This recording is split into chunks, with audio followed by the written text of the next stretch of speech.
বাড়িতেই বানিয়ে নিন পনির। পনির বানাতে কোনো পরিশ্রম ছাড়াই পনির হয়ে যাবে। বাড়িতে রয়েছে লেবু আর রয়েছে দুধ। এবার এই দুধ দিয়ে পনির বানানো খুবই সহজ। আপনারা ছানা অবশ্যই বানান, তাই না? তো দুধ গরম করে নিলাম, বেশ ফুটে উঠেছে। এবার লেবুর রস দিয়ে দিলাম, ছানা কেটে যাবে। ছানা কাটা হয়ে গেলে নেট জামবাটির মধ্যে ছানাটাকে ছেঁকে নেব।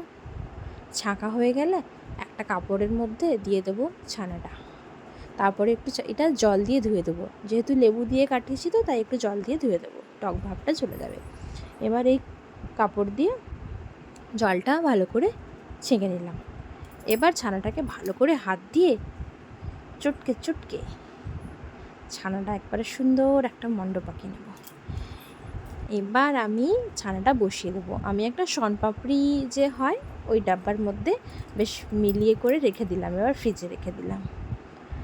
রাত্রেবেলা রেখে দিলাম, ওভারনাইট থাকলো ফ্রিজে। সকালবেলা দেখলাম আমার পনির রেডি। সুন্দর পনির হয়ে গেছে আমার, কত সুন্দর দেখতে পাচ্ছ। এই পনিরের তরকারি এবার আপনাদের সাথে শেয়ার করব। আপনারাও এইভাবে বাড়িতে কিন্তু পনির বানিয়ে ফেলুন, দোকান যেতে হবে না। বাড়িতেই পনির বানান আর এর রান্না করুন আর খান, মজা নিন। Tata, bye bye.